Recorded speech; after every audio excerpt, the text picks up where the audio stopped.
Gloria a Dios, gloria a Dios. Buenas tardes, hermanos, que el Señor les bendiga. Qué bendición es poder estar una vez más un nuevo jueves. Amén.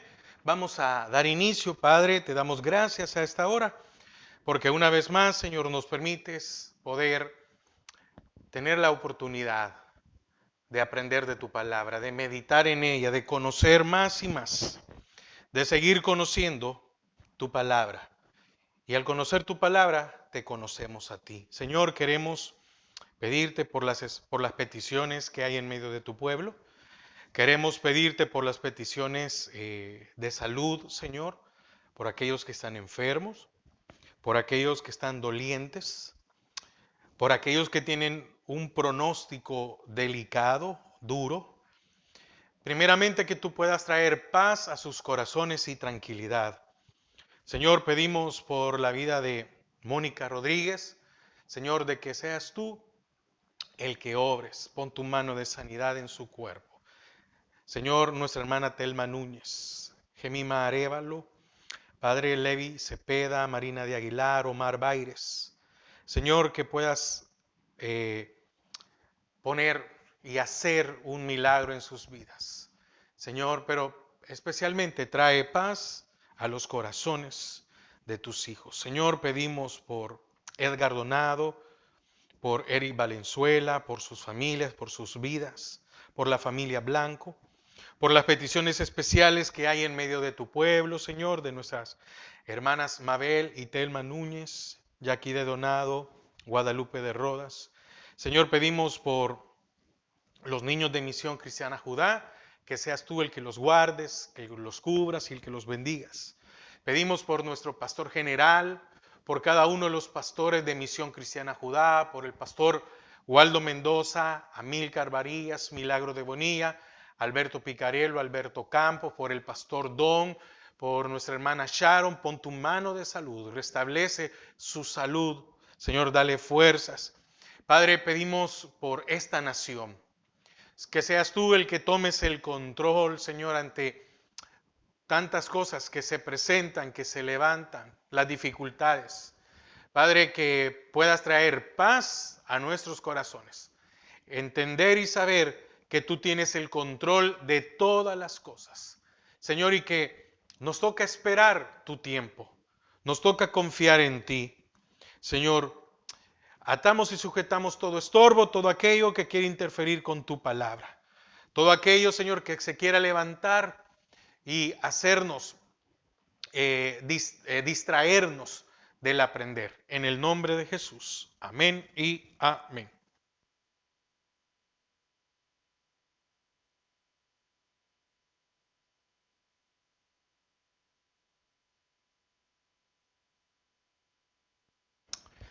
Amén.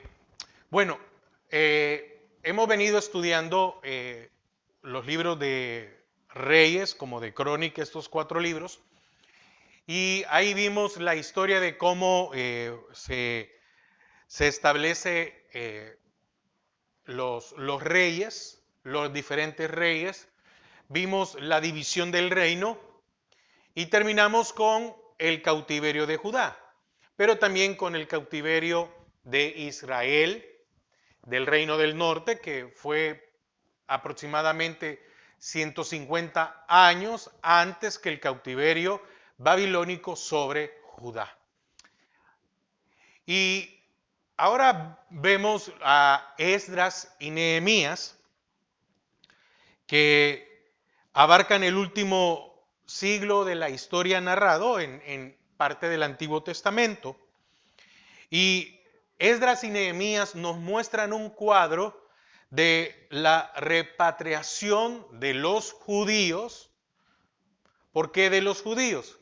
Porque del cautiverio de Asiria sobre el reino del norte, ellos ya no regresaron. Y si regresaron, regresaron mezclados.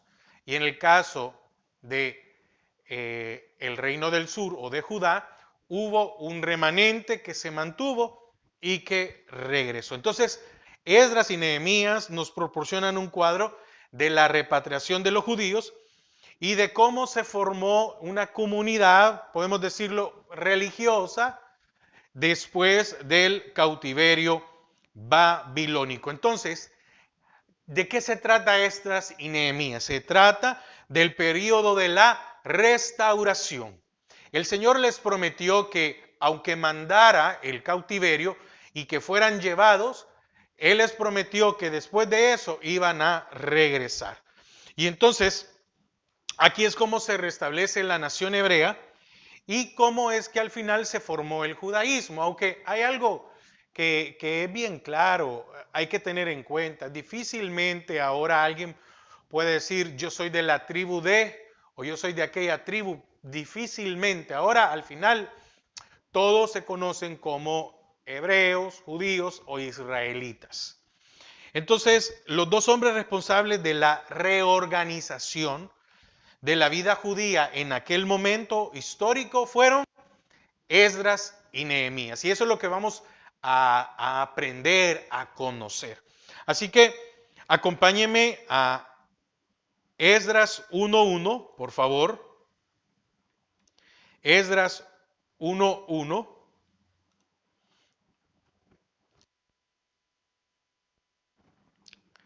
Esdras 1.1 del 1 al 4. Oiga lo que dice la palabra.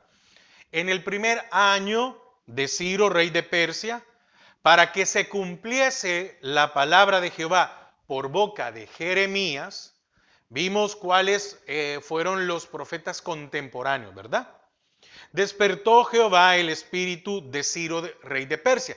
Ya vamos a entender qué significa esto. Despertó Jehová el espíritu de Ciro de Persia, el cual hizo pregonar de palabra y también por escrito por todo su reino, diciendo: así ha dicho Ciro, rey de Persia: Jehová, el Dios de los cielos, me ha dado todos los reinos de la tierra y me ha mandado que le edifique casa en Jerusalén, que está en Judá.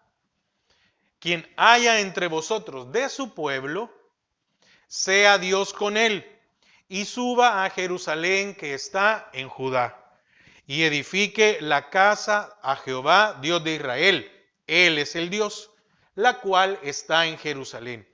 Y a todo el que haya quedado en cualquier lugar donde more, ayúdenle los hombres de su lugar con plata, oro, bienes y ganados, además de ofrendas voluntarias para la casa de Dios, la cual está en Jerusalén. Y leemos a Nehemías 1 al 3, palabras de Nehemías, hijo de Acalías.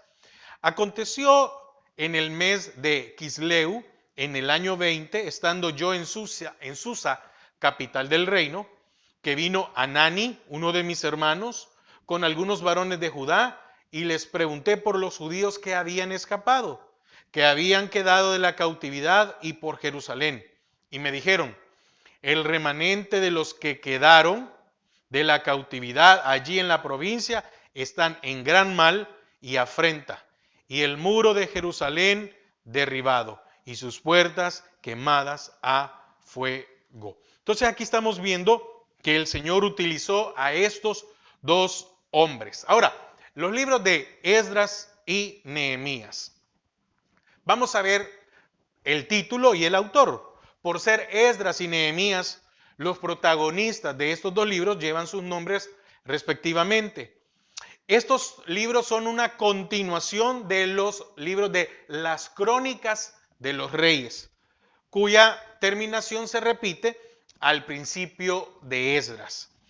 Con anterioridad, Esdras y Nehemías formaron un solo libro en el canon hebreo, eran un solo libro. Por eso también los tenemos juntos, ¿verdad? Los pusieron juntos.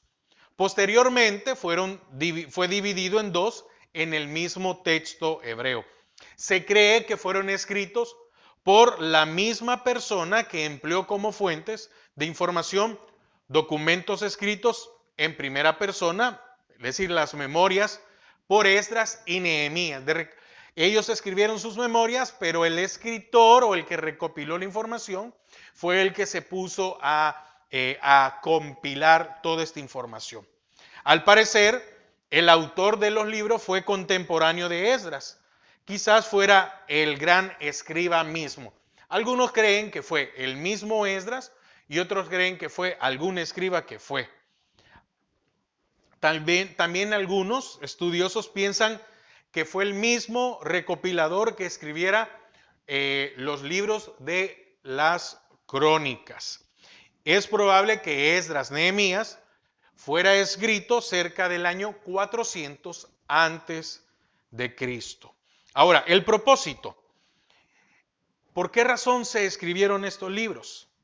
Ahora, estos libros se escribieron para demostrar, primero, cómo cumplió Dios la promesa hecha a los profetas de que haría regresar a Canaán, a su pueblo, cuando lo llevaran al destierro por los monarcas paganos.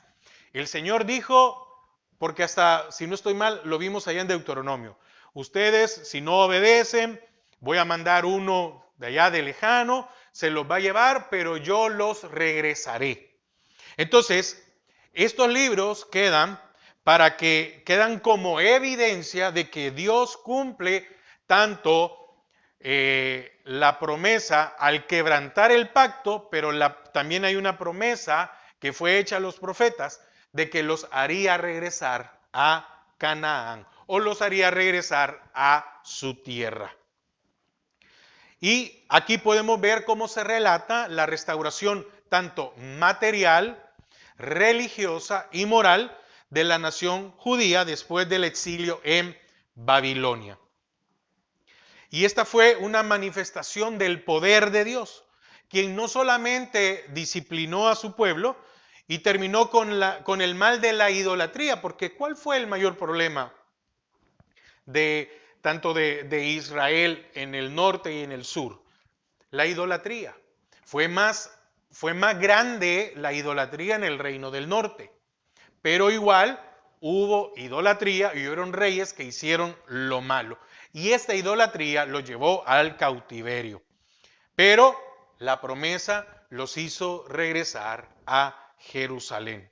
También es una evidencia de cómo Dios levantó grandes hombres para llevar a cabo su obra.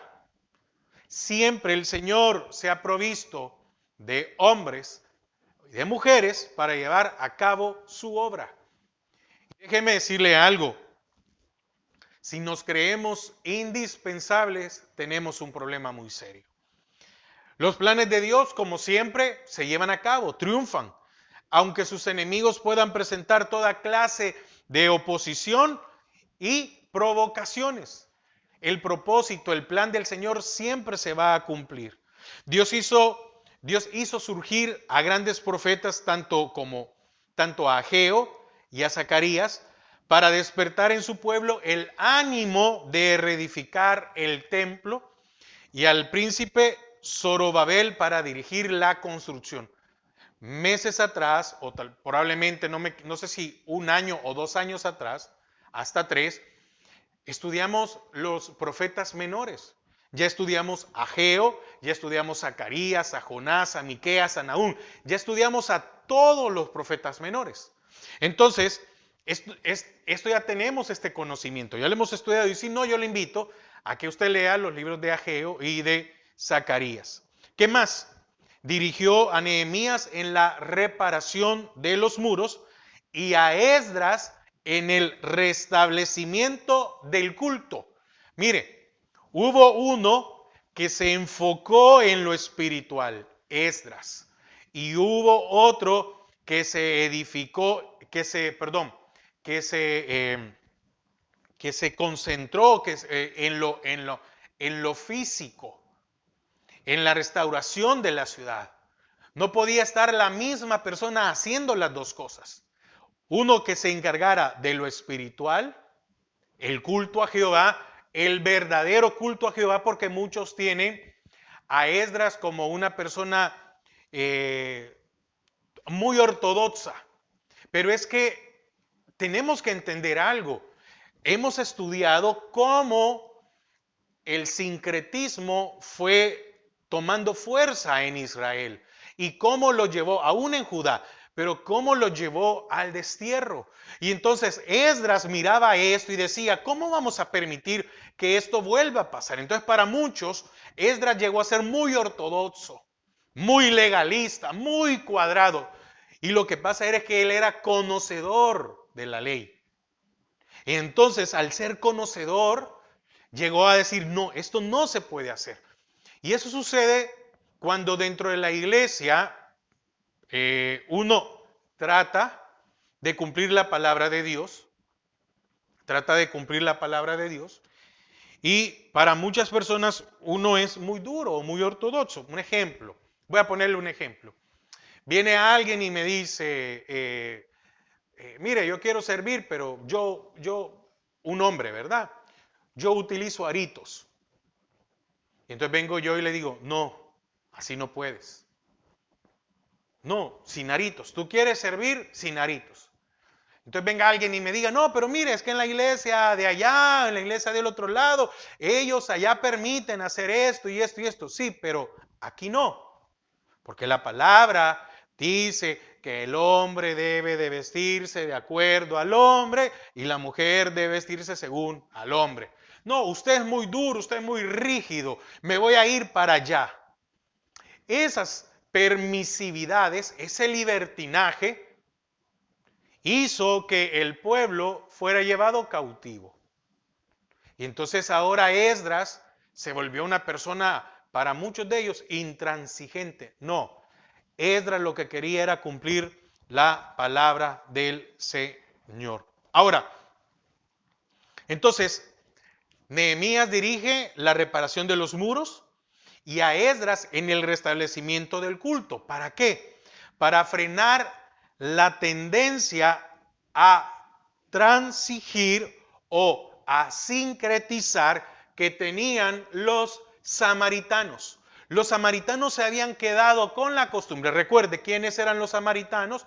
Eran aquellos hebreos o aquellos israelitas mezclados con los asirios. Entonces los samaritanos manejaban o tenían el sincretismo. Para ellos era normal adorar a Baal como adorar a Jehová. Y entonces la influencia de los samaritanos, que quería llegar a estos que habían llegado exiliados, porque sucedió algo, lo vimos en la enseñanza pasada.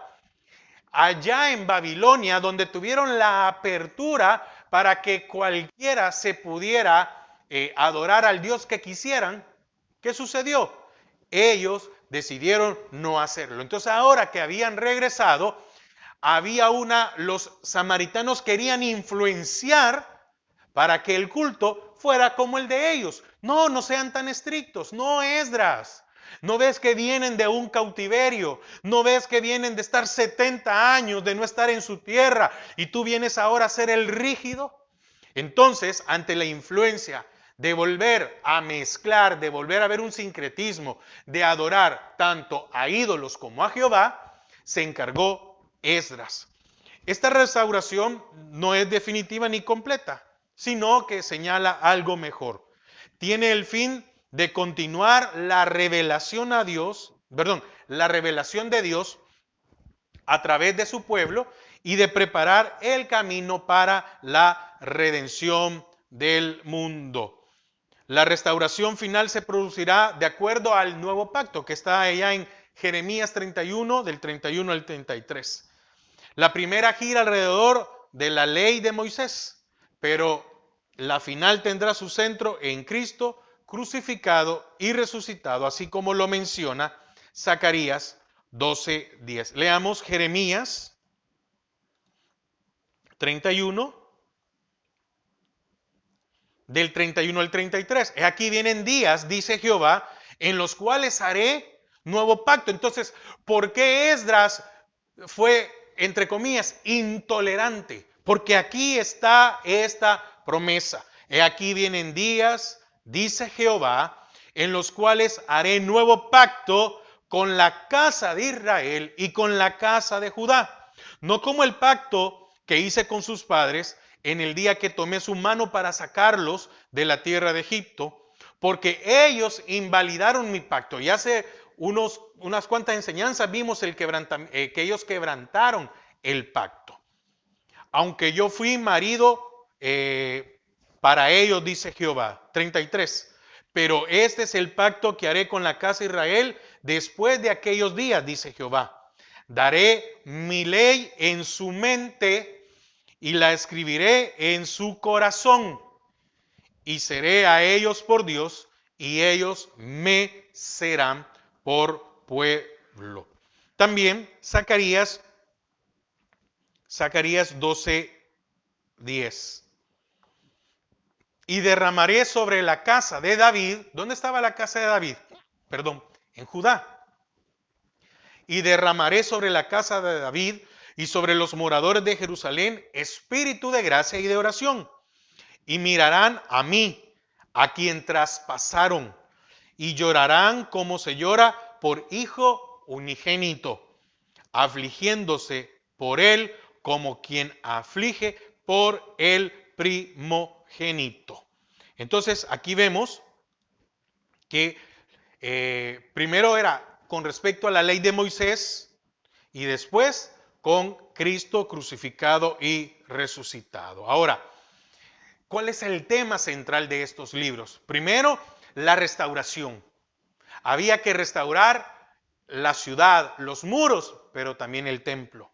Había que reorganizarse, porque es necesario que haya un orden, una organización dentro de la ciudad.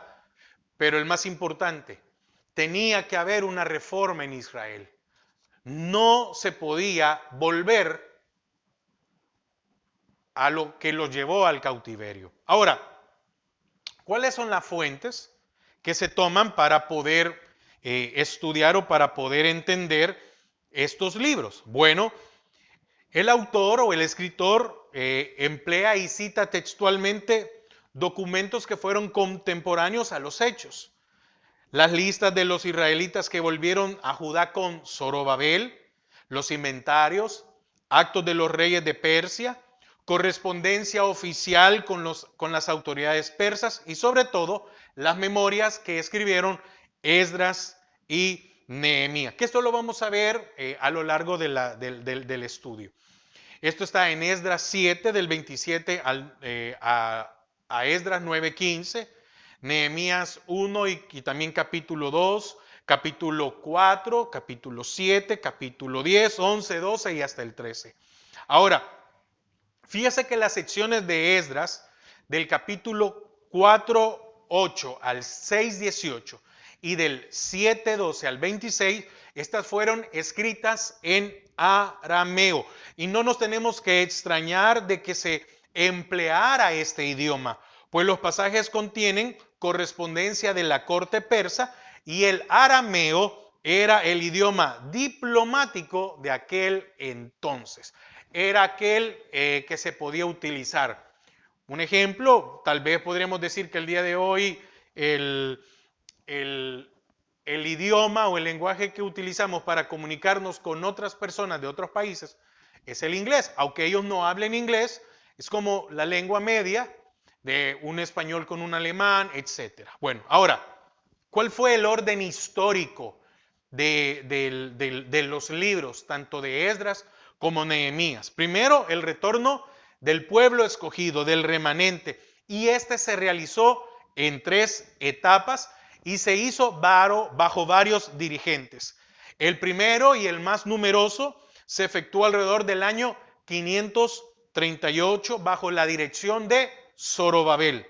El segundo, cerca del año 458, fue dirigido por Esdras, según la fecha que da la tradición hebrea. Pero le voy a decir algo. Cuando son fechas, hay que tener un cuidado porque en algún momento puede ser que esto varía porque alguien escribió y dijo, miren, yo creo, encontré, etcétera. Entonces, hay que tener mucho cuidado con las fechas. Uno debe entender siempre de que es algo aproximado, ¿verdad? Y el tercero, alrededor del año 444, que fue dirigido por Nehemías. Amén. Ahora, el templo fue reconstruido entre los años 537 y 516. Luego existe una laguna histórica que abarca la época de Esther. ¿Sí? Hay eruditos que suponen que la repatriación de Nehemías precedió a la de Esdras y que el libro de aquel debería de insertarse entre los capítulos 6 y 7. Sin embargo, los datos históricos y los argumentos referentes a la fecha son complicados y ninguna teoría puede pretender dar una exactitud absoluta.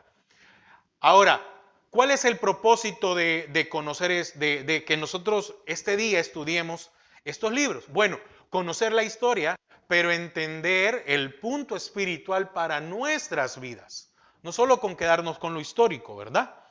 Entonces, es conveniente que podemos aceptar la cronología natural de los dos libros, las fechas que está dando, pero que únicamente sirven como una referencia y que el punto central del estudio no sea discutir o no sea aprender o no sea de qué fecha fue, no, sino qué se hizo. Porque en los libros de Reyes y de Crónicas vimos lo mal que lo hicieron los reyes. Hubieron reformas y hubieron otros que hicieron lo peor, que cosas que nosotros no deberíamos de hacer. Ahora, con respecto a Esdras, ¿qué podemos aprender de su personalidad? ¿Cuál es la importancia de que el Señor haya escogido a este hombre? Bueno, Esdras era un escriba encargado de los asuntos judíos en la corte de Persia. Tenía un puesto muy importante porque era el encargado de los asuntos judíos en la corte, era como el que representaba, como decir alguien, si podemos hablar tal vez como un embajador, un diplomático, ¿verdad? Entonces se destaca en la restauración porque más que cualquier otro, él contribuyó a la formación del carácter judío entre el periodo del Antiguo Testamento y el tiempo de Cristo. Estas reformas o esta enseñanza, esta interpretación, porque él era escriba, ayudó a los demás, a los judíos que regresaron, pero a las siguientes generaciones, mira el trabajo muy importante que hizo Esdras para la formación del carácter en cuanto al verdadero culto. Y esto fue del tiempo que regresan al tiempo de Cristo. Se llama escriba versado en la ley, es decir, era un hombre que estaba dedicado al estudio y a la interpretación de la ley. Por eso Esdras fue intolerante, por eso fue ortodoxo, porque él lo que buscaba es que Israel en este caso el pueblo judío no fuera otra vez llevado, no sufriera algún castigo por desobedecer a Dios. Fueron muchos años los que permaneció él en el palacio persa y su trabajo en los asuntos judíos, que lo llegaron a familiarizar con la ley mosaica, en cuyo espíritu ahondó, extrayendo su verdadero sentido. ¿Cuál fue la gran misión de Esdras? ¿Por qué el Señor escoge a este hombre para traer una reforma a Israel? Fue explicar la ley a su pueblo.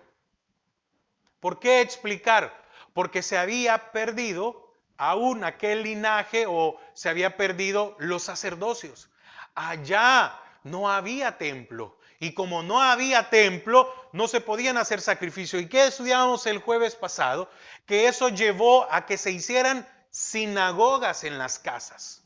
Entonces, este hombre, su misión fue explicar la ley a su pueblo y enseñar, mire qué importante esto, y enseñar cómo vivir conforme a ella. Es decir, cómo poder aplicar sus preceptos a todos los aspectos de la vida.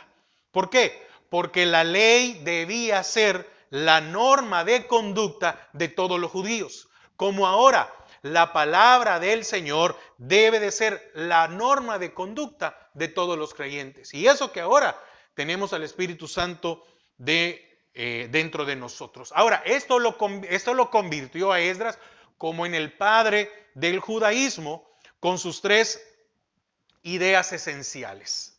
La raza escogida, pero esto no era con una intención de ser, es que en estos tiempos y muchas veces hasta las palabras no conviene muchas veces mencionarlas porque pareciera que estamos hablando, pero cuando hablamos de la raza escogida, estamos hablando de que no viniera alguien de otra nación o de otra etnia, hablemos de etnia, para venir a contaminar la ley y el templo.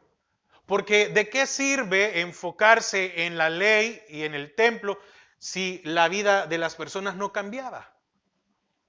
Ahora, muchos llegaron a acusarlo de ser un legalista que insistía excesivamente en la letra de la ley. Lo acusaron de ser un hombre intolerante, de tener una mente estrecha. Y ahora, ¿qué le dicen a uno cuando uno quiere aplicar la palabra de Dios? No, mire, sea open mind, ¿verdad? Sea de mente abierta. Sin embargo, este exclusivismo religioso y la intransigencia de sus reformas protegieron a toda la comunidad renaciente de la influencia de la idolatría. Porque ahí tenían cerca a los samaritanos, la cual, la idolatría, había producido grandes consecuencias en la época de los reyes. Además, él tenía una fuerte devoción a la ley, no solo moldeó la vida del pueblo judío, sino que también le permitió superar y sobrevivir ante los embates de las futuras crisis históricas de los siglos venideros. Entonces la reforma que hizo Esdras los ayudó. Y eso, hay algo muy importante en esto, hermanos.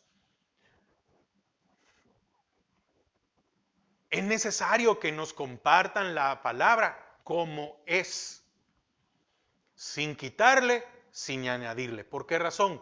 Porque es la que nos va a preservar. Dice su palabra, ¿con qué limpiará el joven su camino? Con guardar tu palabra. Instruye al niño en su camino y aun cuando fuere viejo, no se apartará de ella.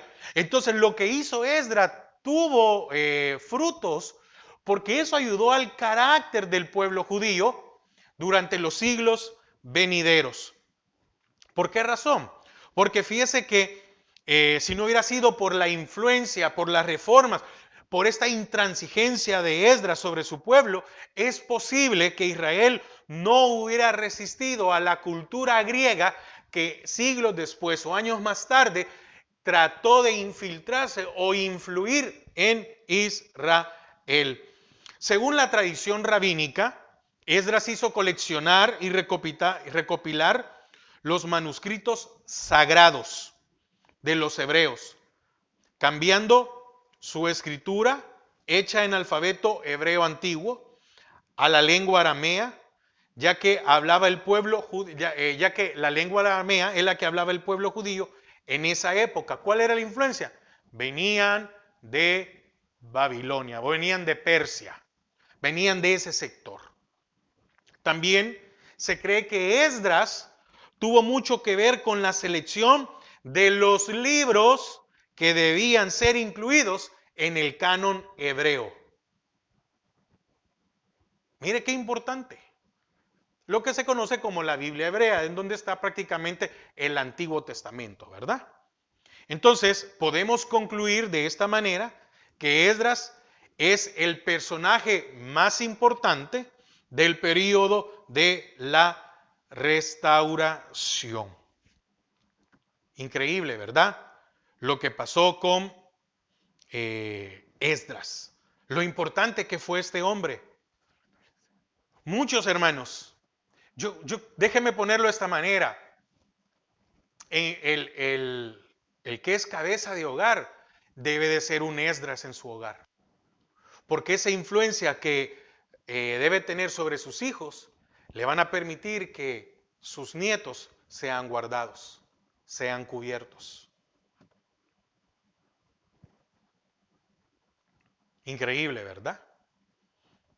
Amén. Ahora, veamos un poco más, veíamos estos puntos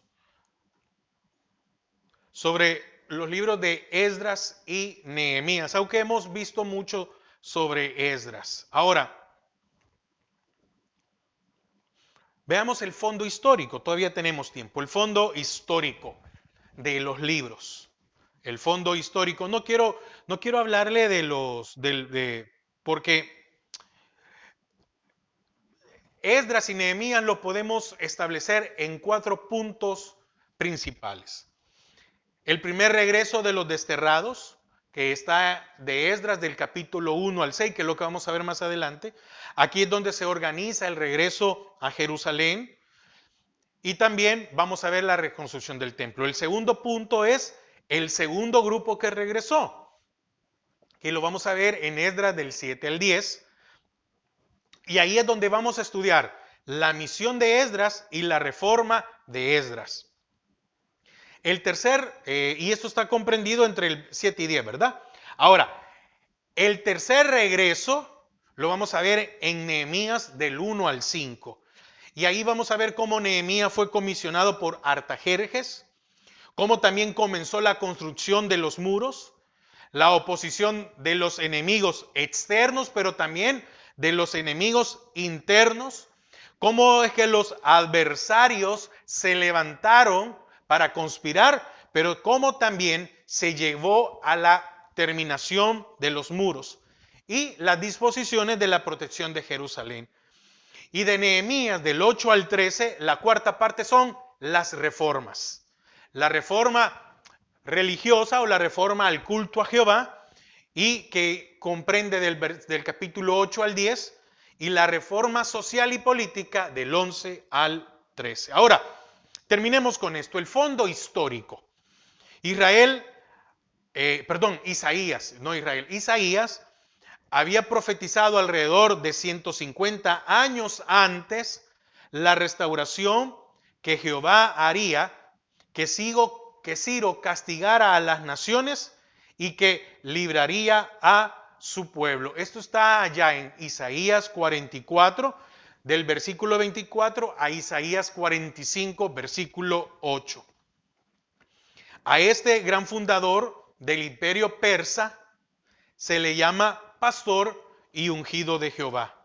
Términos que significan que fue separado por Dios para ser el instrumento de la liberación de Israel. Porque cuando estábamos leyendo Esdras 1, en el primer año de Ciro, rey de Persia, para que se cumpliese la palabra de Jehová por boca de Jeremías, despertó Jehová el espíritu de Ciro, rey de Persia, el cual hizo pregonar de palabra y también por escrito por todo su reino, diciendo: así ha dicho Ciro, rey de Persia, Jehová el Dios de los cielos me ha dado todos los reinos de la tierra. En ese momento era el imperio que dominaba a todos los pueblos. Y me ha mandado que le edifique casa en Jerusalén, que está en Judá. Y algo que me llama la atención en el versículo 3, fíjese que él no le impuso a nadie. ¿Pero por qué no le impuso? Porque fíjese que esto es parte del Señor. Pero es que en Babilonia, cuando fueron llevados, hubo un grupo que deseaba regresar. Y hubo otro grupo que estaba feliz porque ya se habían establecido. Tal vez ya habían hecho casa, se habían vuelto comerciantes o se habían mezclado y ahora eran una familia mixta entre un judío y un persa, un babilónico, o un babilónico con una judía o una persa con una judía, etc.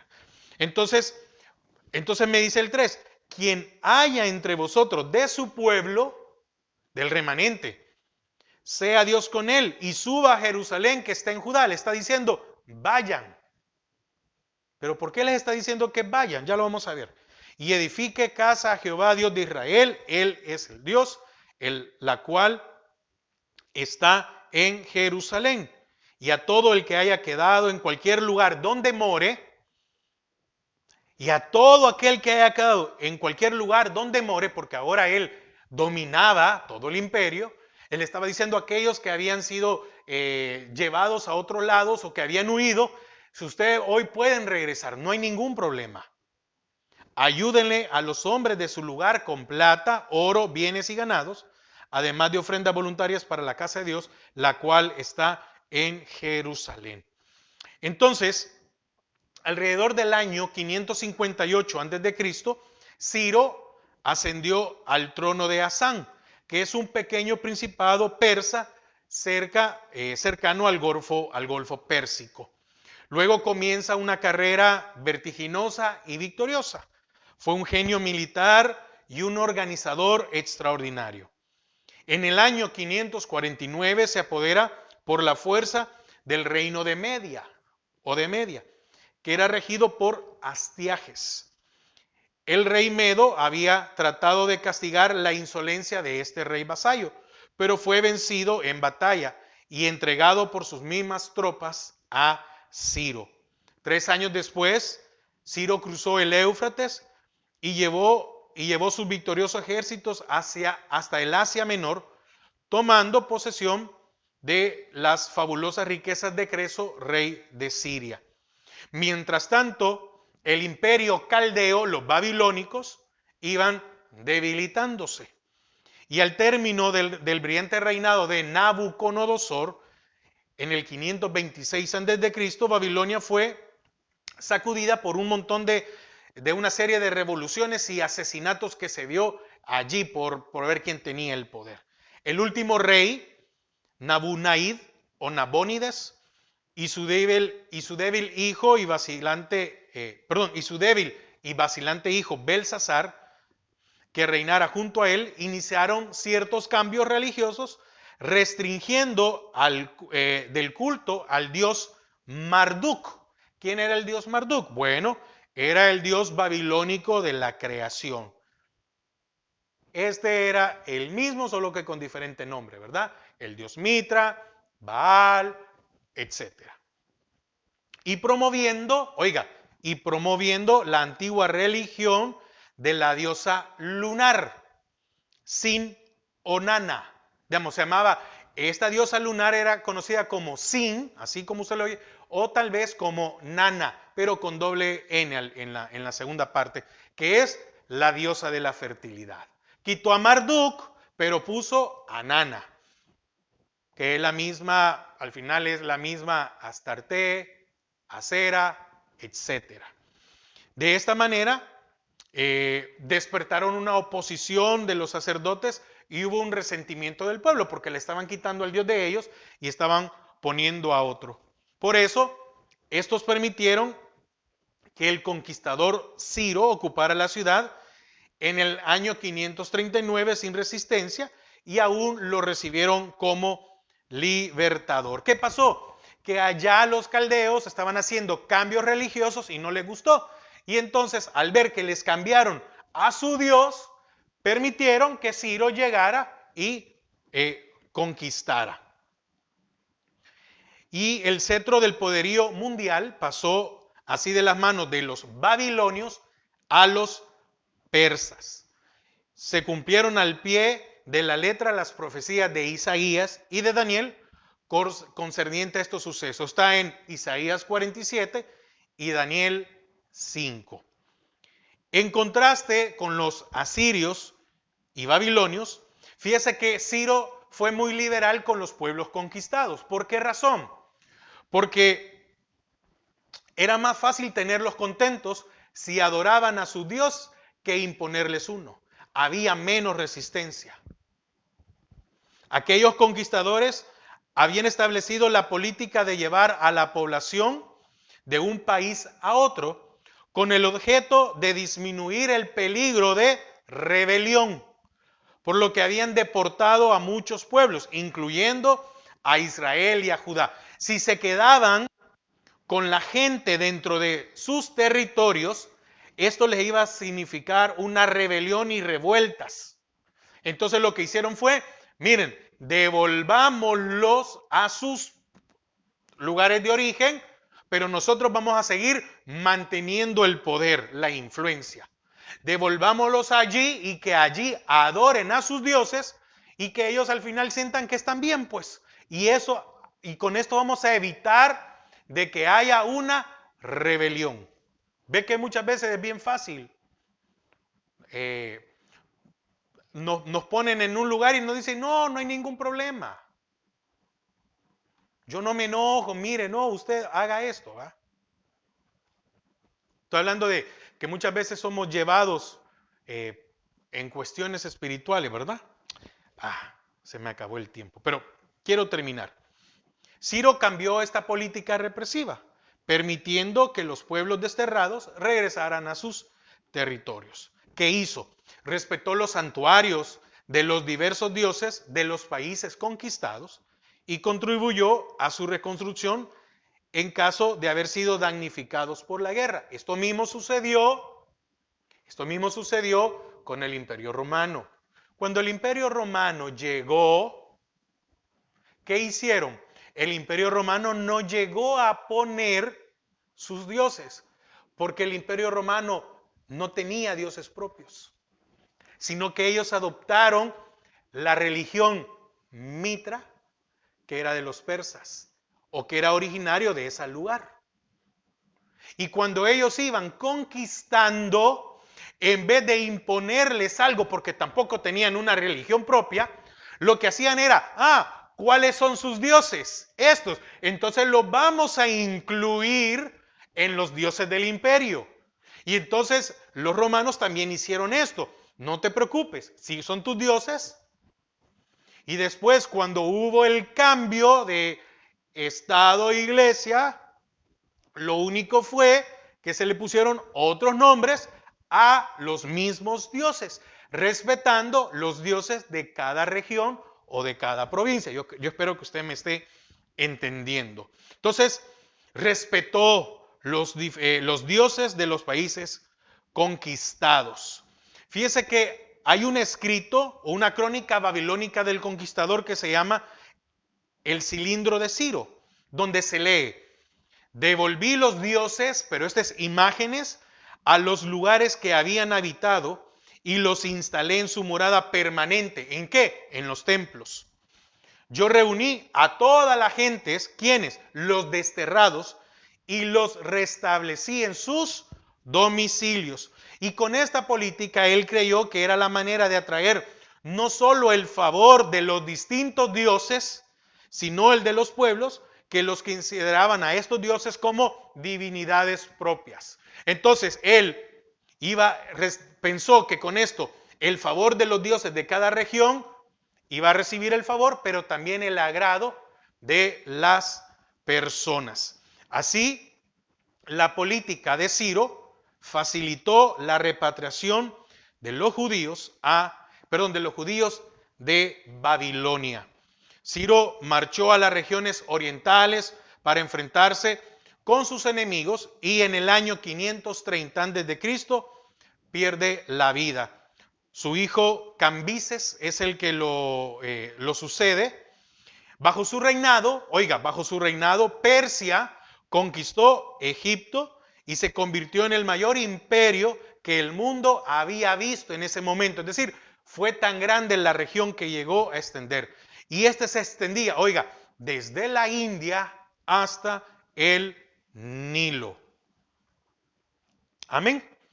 Entonces, el sucesor de Cambiases, Darío I, unifica el imperio, construye una red de caminos a través de todo el país y dividió el imperio en 20 satrapías, provincias de las cuales los sátrapas o gobernadores ejercían una autoridad casi ilimitada.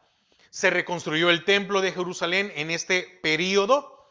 Lo sucedió Jerjes a Darío I, Jerjes, que es el Asuero, del libro de Esther entre los años 486 al 465. Y fíjese que hay un historiador griego, Heródoto hubo, que habla que Asuero, o este mismo Jerjes, fue un monarca voluptuoso, déspota y cruel. Pero la palabra nos muestra, ¿verdad?, que cómo el Señor permitió con Esther y que por medio de Esther perdonara la vida o salvara la vida de aquellos judíos. Fue asesinado en una sublevación del palacio junto con su hijo Darío, porque muchos creyeron de que su hijo es el que había hecho todo lo posible para matar a su padre, para él quedarse, y lo que hicieron otros es decir, bueno, si tenemos esta duda, mejor matemos también al hijo, ¿verdad? Y sube al trono Artajerjes I o Artajerjes I Longimano. Y este soberano fue el que autoriza la ida de Nehemías a Jerusalén para reparar sus murallas, porque fue lo que leímos en primero, ¿verdad?